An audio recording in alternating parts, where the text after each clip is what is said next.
The emergence of the new Omicron variant. It may not have originated here, but South African scientists were first to identify it. And the economic implications are huge, of course. Business and tourism groups are calling for measures that have the least economic damage.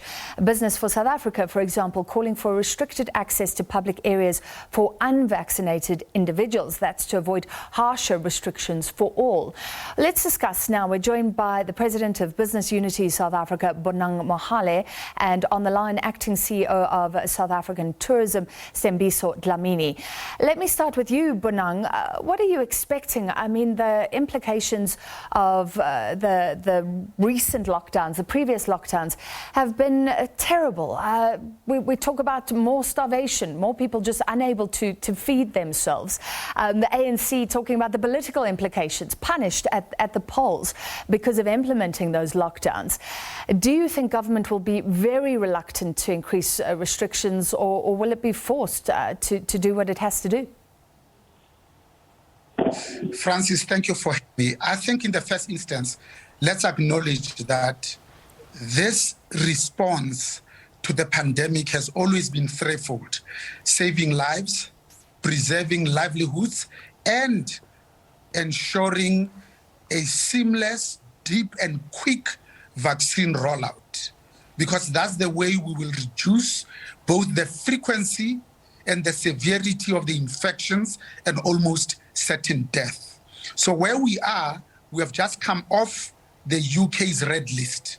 So some of our visitors to this country had already booked for December. Now being put back on the red list means that they have to cancel that. Let's also remember that tourism alone probably accounts for about 8.9% of the national GDP. It employs 1.7 million people. 75% of them are women. If you look at tourism and hospitality, we're talking about 15% of the GDP. So instead of going back to enhanced alert level number 5, as a country, as a people that acknowledges that we have been buffeted on all sides by all sorts and manner of things, we should really go for low-hanging fruit. We can achieve two things with just one action: by restricting public participation to all the people that are not vaccinated.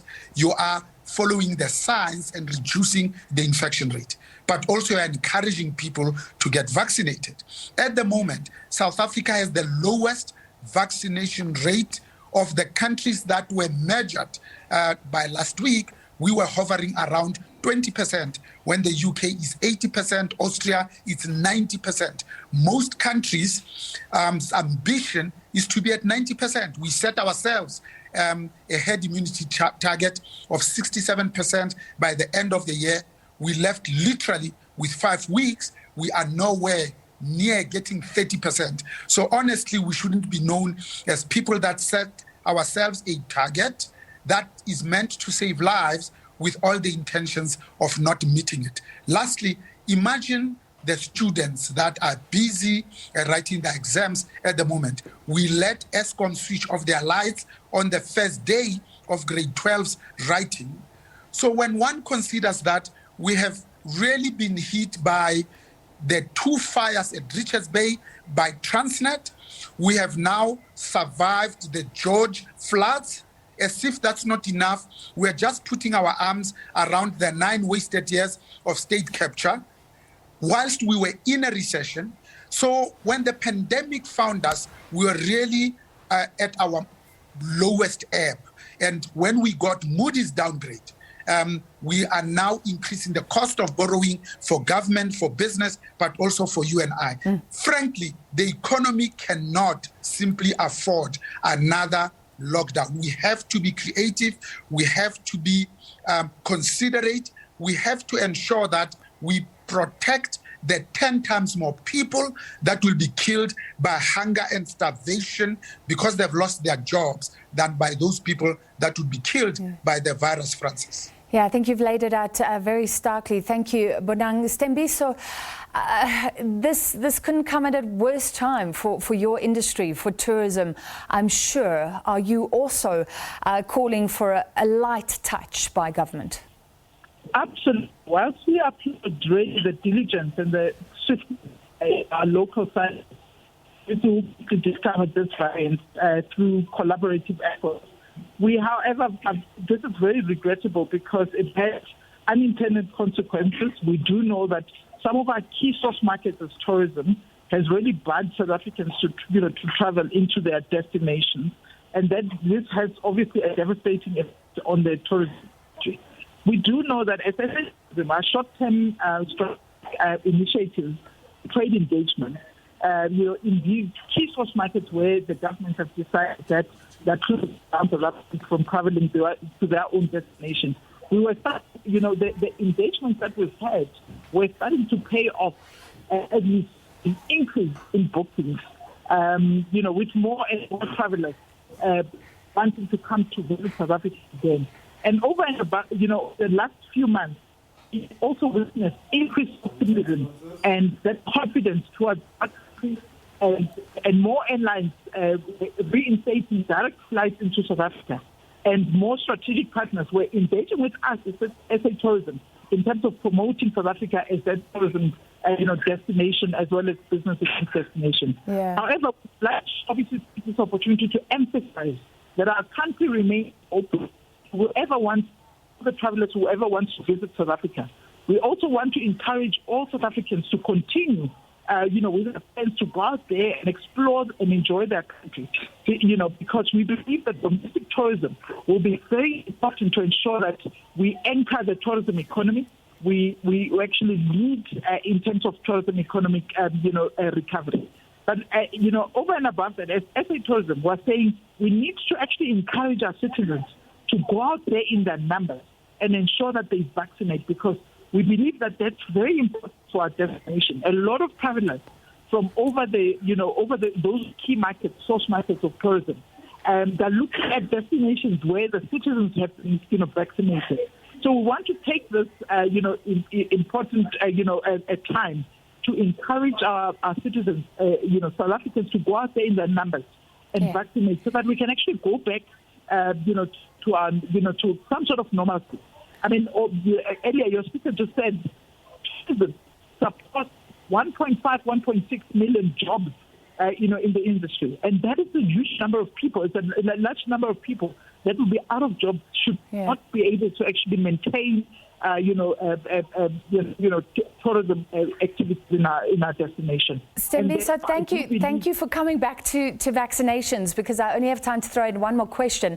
So let me go back to Bonang. I think you agree with what Business for South Africa is saying. Only vaccinated individuals, it says, should be allowed to travel in buses, taxis and aeroplanes and eat in restaurants and things like that. But what about those who say nothing like this could work in South Africa when you have such a low vaccination rate? Possibly one of the reasons, because the backlash could involve most of the population here. Francis, you're absolutely correct. But also remember that, when we talk about the destruction in the tourism sector, part of it is self-inflicted harm, scoring our own goals. The effects are so practical. The Fairmont Hotel in Zimbali in KwaZulu-Natal cost 600 million rand to build, just been auctioned off and bought by Mark Washberger for 230 million. Athol Towers in Sandton, 400 million rand to build. They can't even sell it for 200 million rand. Most of the B&Bs are now on auction. Even there, they cannot get buyers. If you have not booked your hired car for December, now the chances are you are not going to get it, because the units were on average about 57,000. We're now down to 32,000. We're tracking them to places where we think they're needed the most. We just don't have units. Toyota has just pulled back 40% of their production. And when you look at the unavailability of semiconductors, of microchips for cellular telephony, even these big ship containers, because of the congestion in most ports, honestly, we mean it when you say the economy cannot afford it. So when other countries are not going to come to our shores in December, pre-COVID we had about 10.2 million people coming to visit us. that represented almost 10% of the GDP.